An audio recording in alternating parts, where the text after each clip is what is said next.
I helped this 75-year-old golfer add more than 20 yards to every club in his bag by helping him to overcome the one fatal flaw he was making in his backswing.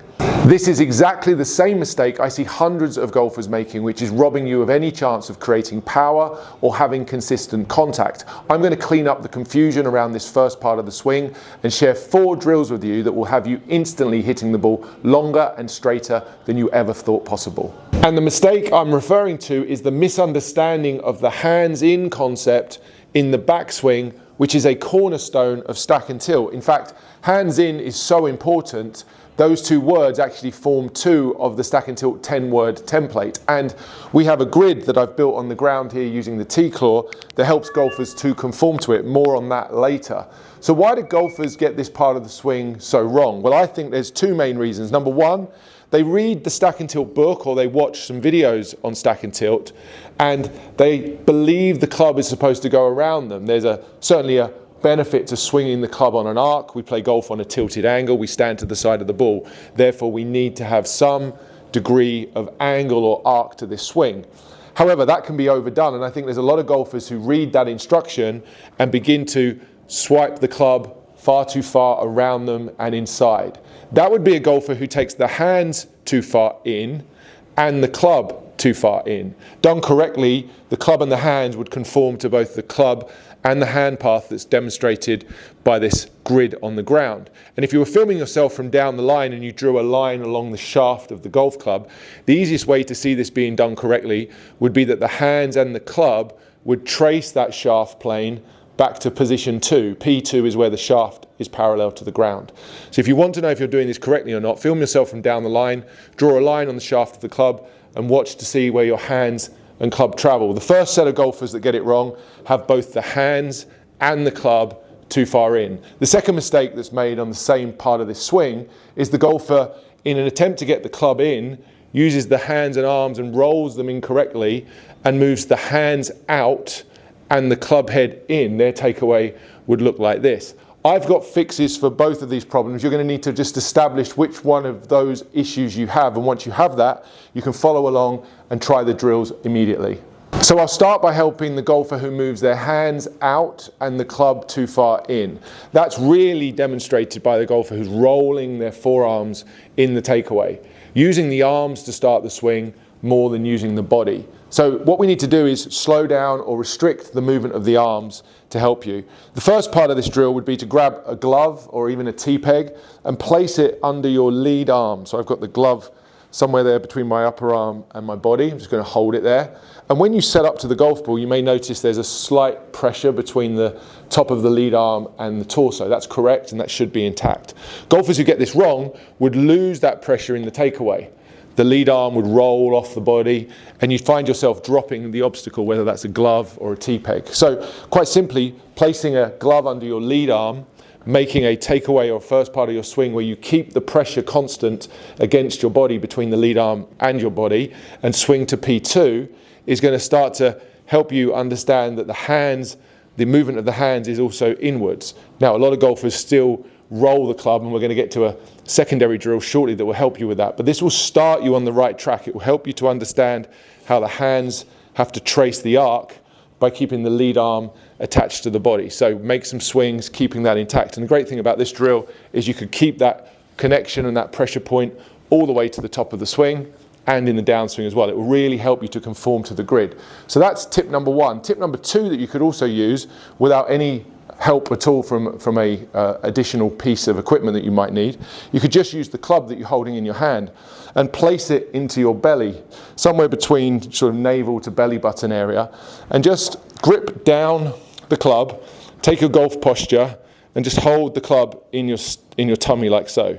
Now, if I was doing a good job of this and moving the club in the backswing, just that very first part of the swing, I would have to keep this connection between the club, the end of the club, and my body, for me to be able to keep the hands and the club here tracing the grid. If I was to make the incorrect movement of the hands out, the roll, and the club going behind me, this club, the end of this club, would detach from my body very quickly.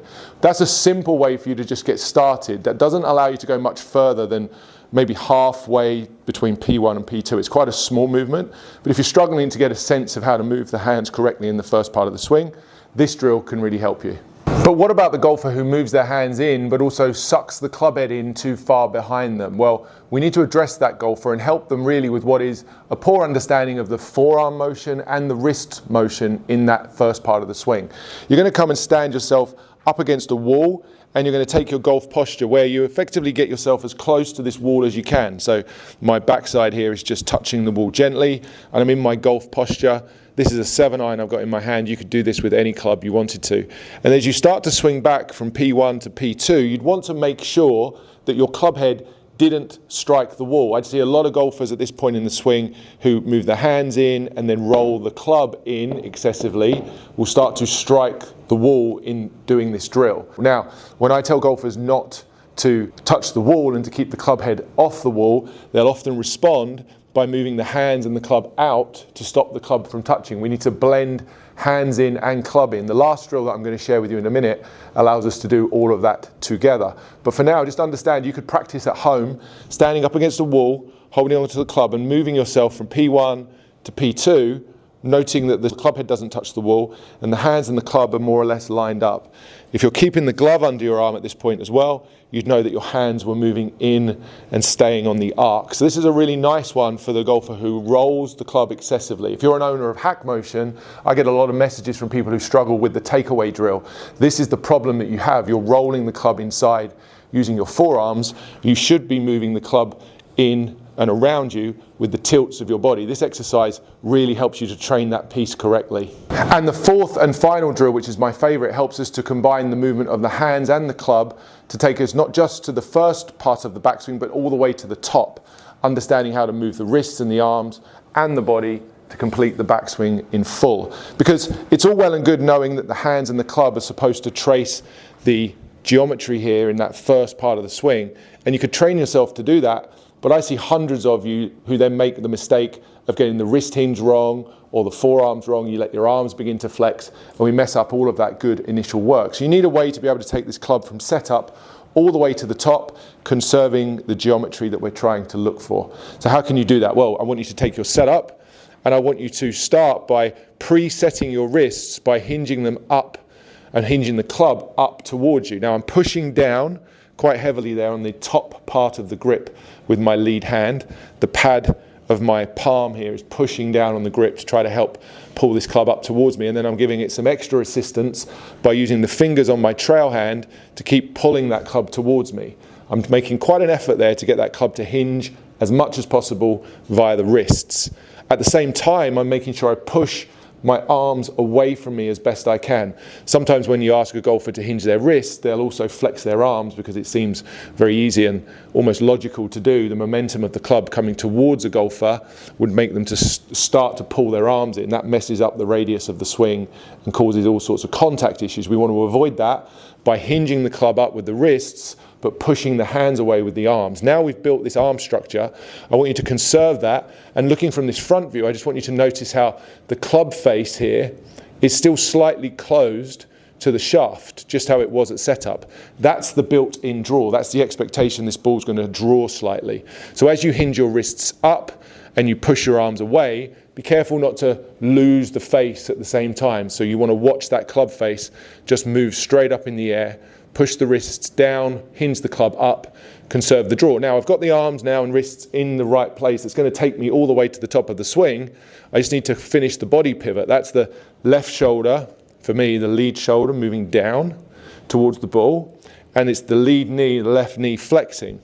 That's the tilt that helps me to start moving this club and my arms around me. I can also notice here as I have the grid on the ground, the stack and tilt grid, I can see my hands tracing this line, this arc if you like, closest to me, and I can also note how the club head would be tracking a similar concentric circle with the outside line there just by doing this drill. So this pre-setting of the wrists is helping me to see how that should look later on in the backswing. So you're just going to make a few of these. You're going to set the wrist as much as you can, complete the pivot, there's the perfect backswing, do a few of these again, set the wrists, keep pushing away, keep pushing the grip away from you as you complete your backswing. Once you've done a couple of those, you can then try to blend that rather than having such a strong two-piece motion. So the first part is very clearly the arms and the wrists, and the second part is the body pivot. You want to start to blend those two things together. So as you've had a couple of goes of this piece, start from a regular setup, have a sense of what that's going to feel like, and then try to make that into one motion. That's how you're going to move from this being a drill, which you could hit balls with. Certainly could hit the ball with that, but you're going to get far more benefit from learning to turn that drill into a full backswing. So once again, the step for that is preset the wrists, turn the body, and then once you've done a few of those, you're just going to try to blend the up with the wrists and the tilt with the body at the same time.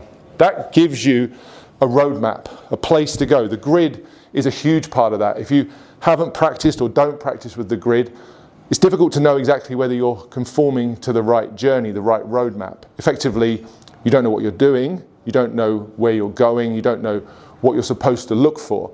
That's really the definition of being lost. I see a lot of golfers who are lost on a daily basis. If you want to get unlost, I've got a few options for you.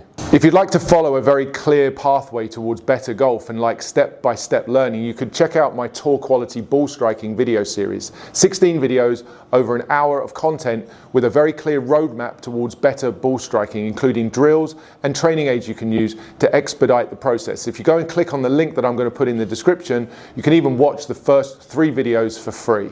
Or if you prefer a more personal approach to improving your golf, then you could reach out to me via the Skillist app and join the hundreds of golfers who've learned with me via remote online lessons. I help golfers every day all over the world improve their biggest problems. If you do download the Skillist app, search for my profile there. You can see all of the options available to you, and I'd love you to send me a message there. Say hi, who you are and where you're from, and I'd love you to share your biggest golfing frustration. I promise you that between us, we can make that problem go away forever.